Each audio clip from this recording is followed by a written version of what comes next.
ये है वैशाली स्तूप।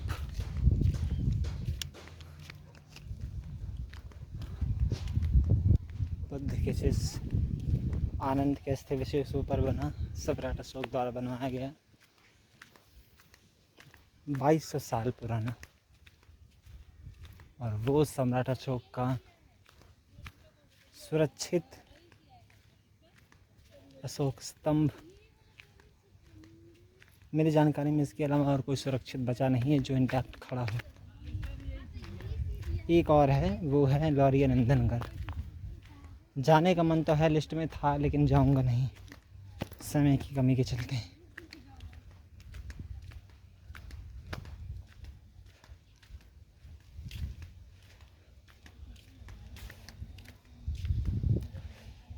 ये चैत्य है सब।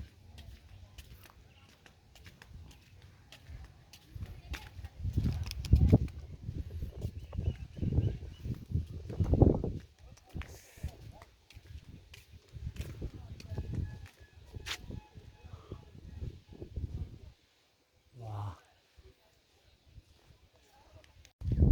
इस स्तंभ पर बहुत सारी यार कारीगरी की गई। जैसे कि आप नज़दीक से अगर आकर देखें तो ये है कुछ फूल टाइप बना हुआ है, किसी ने बनवाया होगा, मेरा हाथ नहीं पहुंच रहा है।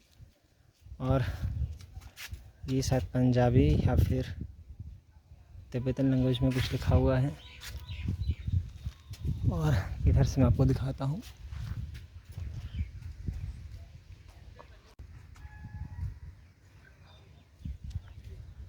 अगर आप देख पा रहे हैं तो ये पता नहीं क्या क्या सब लिखा हुआ है। देवनागरी स्क्रिप्ट भी है और इंग्लिश भी है। ऊपर चित्र बहुत सारे बने हुए हैं और बीच बीच में यहाँ जोड़ने का काम भी हुआ है।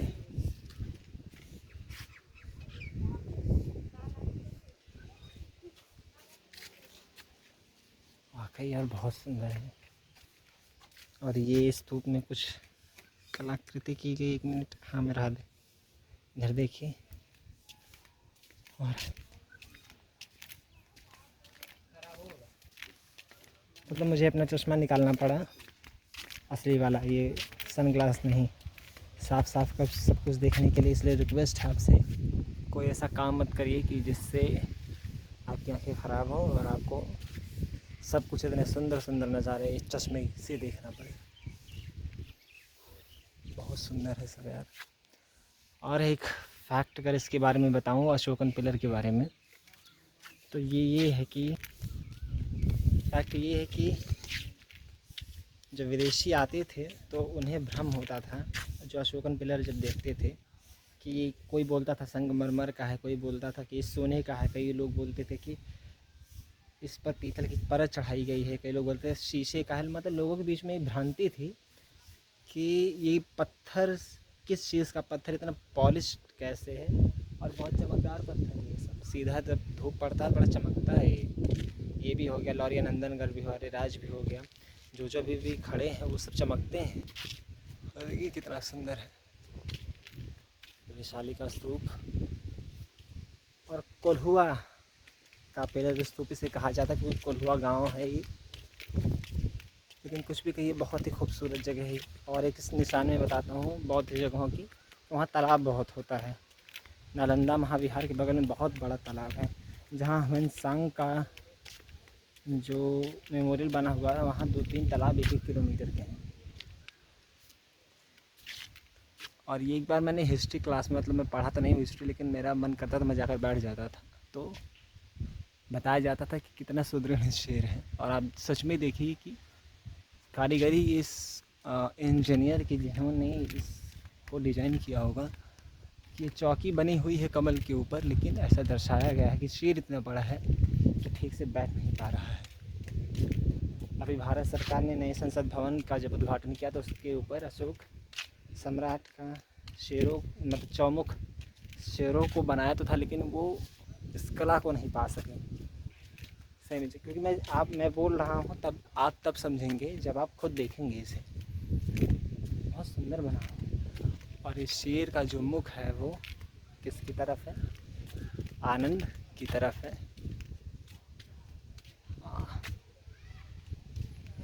देखिए आप, कितना सुंदर है, अतीव सुंदर, बहुत सुंदर है यार। मान गए सम्राट अशोक को।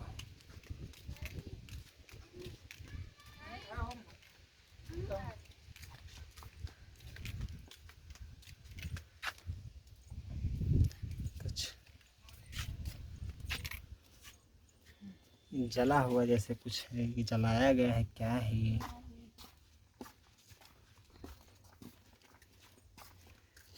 इसको भी जलाया गया था क्या नालंदा के साथ? ये काला काला है सब। लोग इसमें अगरबत्ती ठूस हैं, ये देखिए। अपने धरोहर खुद से लोग बर्बाद करते हैं, बहुत दिमाग खराब होता है देखकर। देखिए सम्राट अशोक कालीन ईंटें।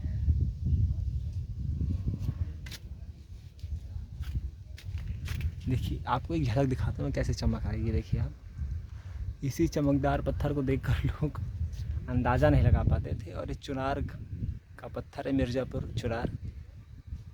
निसुआ देख रहा है रे, निसू मेरा दोस्त है, उसका तहसील जो है वो चुनार है, देख रहे। तेरे तहसील का पत्थर कहाँ लगा है, देख रे निसुआ, देख। तुम कुछ कर नहीं पाया, लेकिन देख सम्राट अशोक तुम्हारे इधर के पत्थर से क्या क्या कर डाले हैं।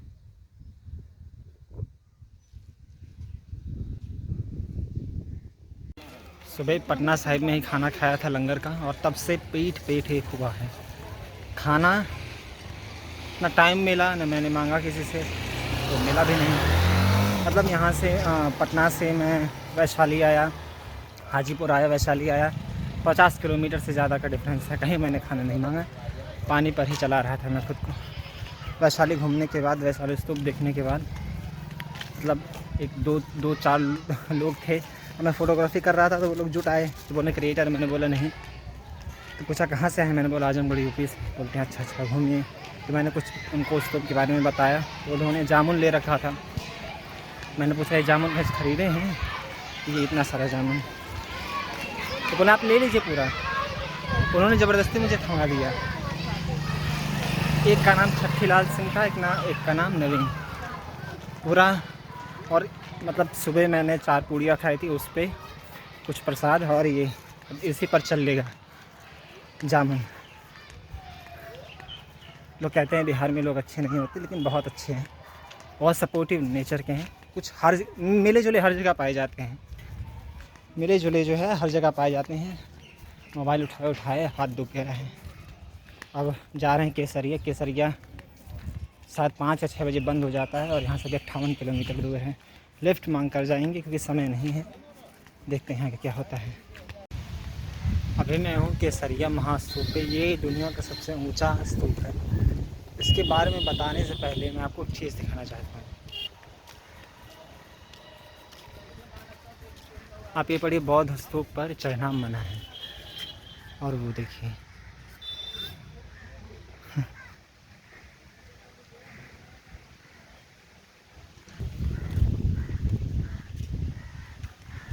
देखा आपने दो गला पानी। एक को लिखा है कि बौद्ध स्तूप पर चढ़ना मना है, और एक तरफ लोग चढ़े हुए हैं।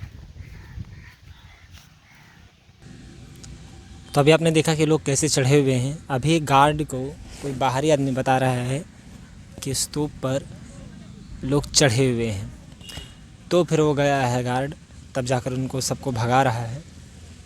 अब जाकर सब उतरे हैं। तो ये जो केसरिया स्तूप है, इसके पीछे की कहानी ये है कि भगवान बुद्ध जो हैं, वो अपने जब उन्होंने कहा कि 3 महीने में मेरा महापरिनिर्वाण हो जाएगा, और कपाल चैत्य गुफा में थे यहीं, तो जब वो जाने लगे अपने अंतिम यात्रा पर थे, यहाँ से वो जा रहे थे, शायद श्रावस्ती या लुम्बिनी ही जा रहे थे, या शायद कपिलवस्तु ही जा रहे थे। तो ये वैशाली का ये आखिरी गांव था, तब के वैशाली साम्राज्य का ये आखिरी गांव था। तो जब वो जाने लगे, तो वैशाली भर के लोग उनके पीछे पीछे हो लिए, पीछा छोड़ ही नहीं रहे हैं। तब भगवान बुद्ध जो थे, उन्होंने अपना भिक्षा पात्र, और भिक्षा पात्र उनका 45 साल पुराना था। मतलब आप ज़रा ये सोचिए कितना कितने ध्यानपूर्वक वो अपना भिक्षा पात्र भी रखते रहे होंगे कि 45 साल तक वो टूटा नहीं। तो अपना भिक्षा पात्र जो है वो वैशाली गांव वालों को कहा कि मैं तो नहीं रहूँगा, कोई भी नहीं रहेगा संसार में, जो शुरू हुआ है उसका अंत निश्चित है। शुरुआत शायद निश्चित ना हो, लेकिन शुरू होने के बाद अंत निश्चित है, तो मेरा भी अंत है। तो उन्होंने अपने यादगार के स्वरूप में केसरिया वालों को, तब के केसरिया का नाम केसपुत्ता था, वहाँ पर ही भिक्षा पात्र दिया था। और वो वही जगह है जहाँ भिक्षा पात्र दिया गया था और वैशाली के लोगों ने विदा लिया था भगवान बुद्ध से। और भगवान बुद्ध इसके बाद कुशीनारा की तरफ यानी कुशीनगर की तरफ बढ़े थे। ये हो गई पहली घटना। दूसरी घटना जो है केसरिया से जुड़ी ये है कि मैं बार बार ये कथा लोगों को सुनाता हूँ क्योंकि बहुत इंटरेस्टिंग है। इंटरेस्टिंग के साथ साथ बहुत ही माइंडफुल है। बात ये है कि एक बार केसरिया में भगवान बुद्ध भिक्षा मांग रहे थे, शाक्यमुनि बुद्ध भिक्षा मांग रहे थे। तो केसरिया वासियों ने कहा, यानी केसपुत्ता के लोगों ने कहा कि भगवान अभी आप आए हैं, आपके पहले कुछ और लोग आए थे जो कह रहे थे हमारी बात मानिए, ये करिए वो करिए। तो उन्होंने बड़े शांतिपूर्वक कहा, यानी शाक्यमुनि बुद्ध ने बड़े शांतिपूर्वक कहा, उनके साथ भिक्षु भी थे। तो उन्होंने सीधा कहा कि ओ भिक्षु, अगर मैं भी कुछ कहूँ तब भी मत मान लेना, हर चीज़ को एग्ज़ामिन करो, अपनी बुद्धि की कसौटी पर उतारो, उसको सोचो समझो, तब जाकर मानो।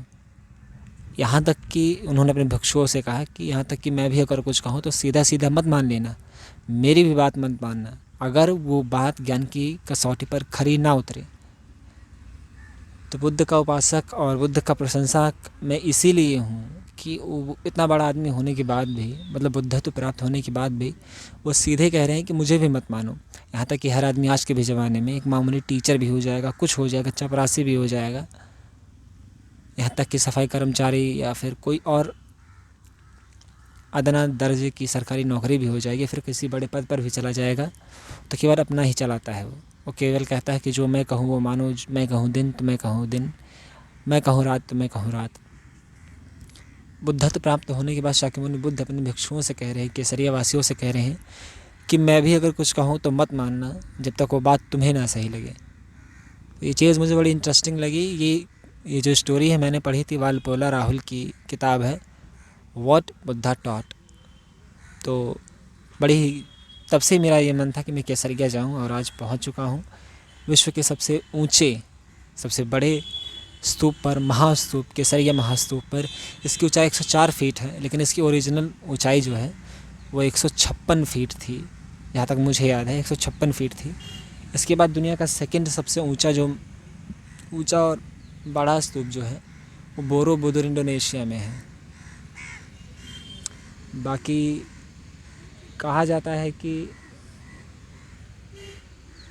कहा क्या जाता है, मतलब इसकी खुदाई नहीं हुई है सही से और ना इसकी देख रेख सही से की जा रही है। अभी मैं आगे आपको वीडियो में दिखाऊंगा। मैं बोल ये रहा था कि इसकी रख रखाई इसलिए नहीं की जाती है कि आप ये देखिए, इसे घास वास जमा हुआ है और भैंसें आकर चल रही हैं, और इधर कई सारे बौद्ध भिक्षु पर्यटक आते हैं, लेकिन इसका कुछ भी बाउंड्री वॉल तक टूटी है। बाउंड्री वॉल केवल एक ही स्थान पर नहीं, कई जगह पर टूटा हुआ है। यहाँ तक कि उधर देखिए आप, वो जो जगह है वो यूट्यूबर नहीं हूँ मैं, नहीं लाइव वाइव नहीं है, मैं वैसे ऐसे रिकॉर्डिंग कर रहा हूँ ताकि पता चले कि हाँ कभी गए थे। मैं बिहार की यात्रा कर रहा हूँ वैसे, इसलिए। तो उसको पूरा तरीके से खोदा भी नहीं गया है, पेड़ वेड़ से जमा हुआ है। और ASI archaeological survey of India की कितनी बड़ी ये लापरवाही है कि रात में कोई भी आ सकता है। इवन स्कैन के लिए टिकट भी नहीं लेना होता, जो कि अच्छी बात है। बट बाउंड्री वॉल टूटी है, ये किस जगह से टूटी है कि उस जगह से टूटी है, और लोग उसके ऊपर बेझिझक चढ़ते जा रहे हैं। ये 23 साल पुराना सम्राट अशोक द्वारा भी बनवाया गया था, ऐसी बात नहीं बनवाया गया था। इसके बारे में शिलापट पर लिखा भी है। यहाँ देखिए, कोई भी बड़े आसानी से आ सकता है।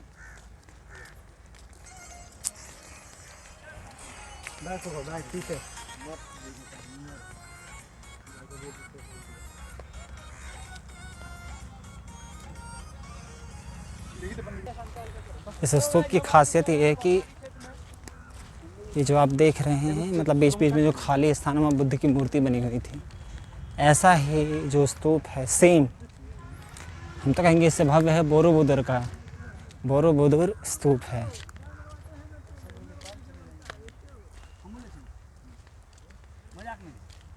बहुत ऊंचा है यार। ये देखिए बकरी वकरी सब चल रही है यहाँ पर।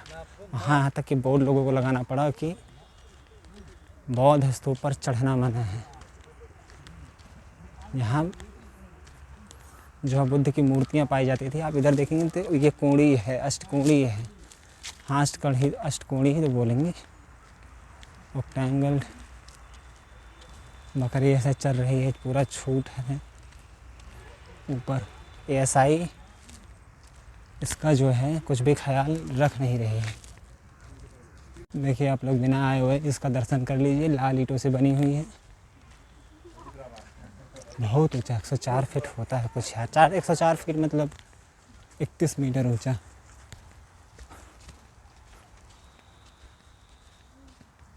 कोई ऊपर वहाँ पासवान लिखा है यार, अगर आपको दिख रहा है वो देखिए आप, कोई पासवान लिखा है। इतने हरामी लोग हैं, मतलब इतने घटिया लोग हैं कि अपने ही धरोहरों का नुकसान करते हैं। इनके लिए तो अलग से IPC बनानी चाहिए, अलग से पीनल कोड बनाना चाहिए, और उसकी सज़ा जो है ना लाइव स्ट्रीम करनी चाहिए। जो लोग धरोहरों को नुकसान पहुंचाते हैं, पासवान लिखा है, उधर कुछ RO भी करके लिखा हुआ है, उनको एक विशेष प्रकार की सज़ा देनी चाहिए। देखिए यार, और मैं एक लीगल एक्ट बताता हूँ। ASI के अनुसार जो भी ASI संरक्षित द्वारा जो धरोहर है, उनके अंदर उनके बाहर 200 मीटर तक कुछ और स्ट्रक्चर नहीं बनना चाहिए। लेकिन आप ये मंदिर देख रहे हैं जो कि इलीगल है। कई लोगों ने मांग उठाया है इस चीज़ को कि मंदिर यहाँ से हटाया जाए, कि नवनिर्मित है ये, लेकिन नहीं, लोग बना रखे हैं। और लोग बनाएंगे क्यों नहीं, लोगों को मौका मिलेगा तो अपनी संस्कृति फैलाने का, चाहे वो अच्छी हो चाहे बुरी, वो फैलाएंगे। ASI को चाहिए कि इसका कॉग्निजेंस ले, उसको यहाँ से गिराया जाए यार, बाउंड्री के भीतर है ये देखिए यार,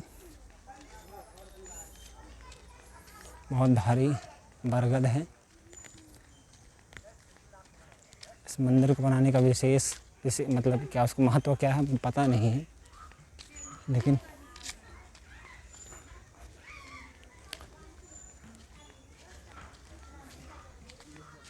ये बहुत ऊंचा है यार, 31 मीटर।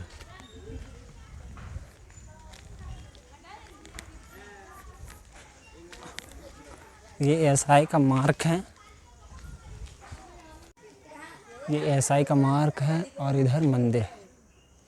और मैं आपको दिखा भी दूँ क्या लिखा है ASI पर। स्मारक के संरक्षित सीमा से 100 मीटर तथा तदुपरांत 200 मीटर तक का क्षेत्र क्रमशः निषिद्ध तथा विनियमित क्षेत्र घोषित किया गया है। निषिद्ध क्षेत्र में खनन अथवा निर्माण कार्य वर्जित है। विनियमित क्षेत्र में खनन अथवा निर्माण कार्य के लिए भारतीय पुरातत्व सर्वेक्षण की पूर्वानुमति आवश्यक है। ये मुश्किल से 20 मीटर भी दूर नहीं होगा केसरिया महास्तूप से। और देखिए क्या बना हुआ है, मंदिर बना हुआ है। ये मैंने अब अपने आप में कानून देख लिया, लेकिन ASI कहाँ है कुछ पता नहीं। ASI का ऑफिस भी यहाँ कैसा है कुछ पता नहीं, शायद वो शौचालय है वो भी टूटा फूटा हुआ है,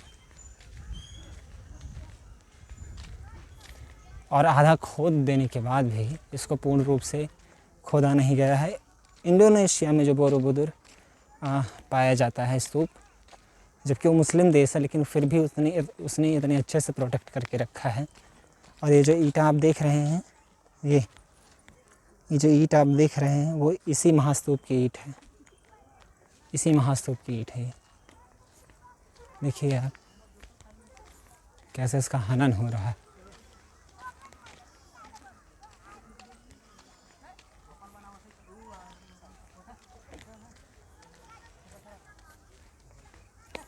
ये शर्मनाक चीज़ है यार। क्यों? क्योंकि बाहर के लोग भी देखने आते हैं इस चीज़ को।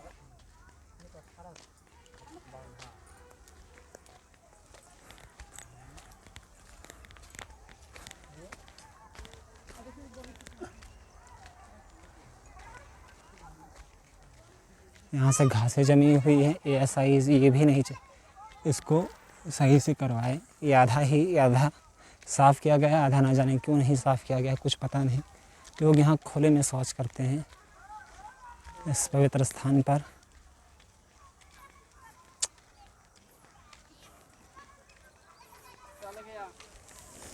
बड़ा दुख होता है यार।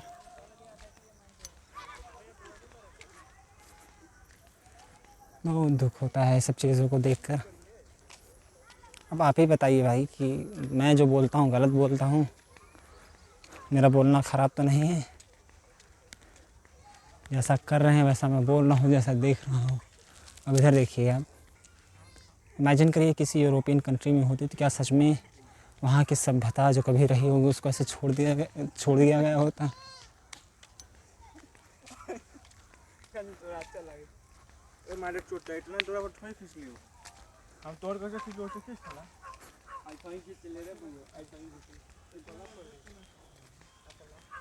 देखिए आप, यहाँ तक एक और मंदिर दिख रहा है जैसा कि उसमें बताया गया था कि 100 मीटर को प्रांत भी नहीं बना सकते हैं, लेकिन सटा हुआ है एकदम। 50 मीटर भी दूर नहीं होगा। आपको मंदिर दिख रहा है? नहीं दिख रहा था, हम दिखाते हैं ये मंदिर। मुझे मंदिरों से दिक्कत नहीं, दिक्कत ये है कि किसी का जो स्थल है उसको हड़पना क्यों। दिक्कत इस चीज़ से है कि कब्जाओ मत।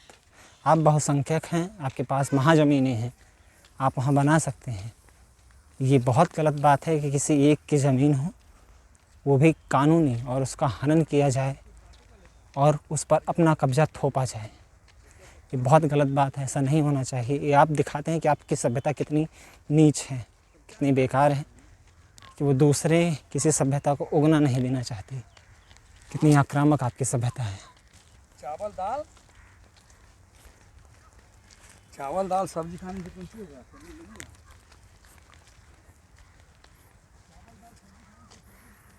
अभी जा रहे हैं, देखना था, दुखी हो लिए जितना देखकर दुखी होना था।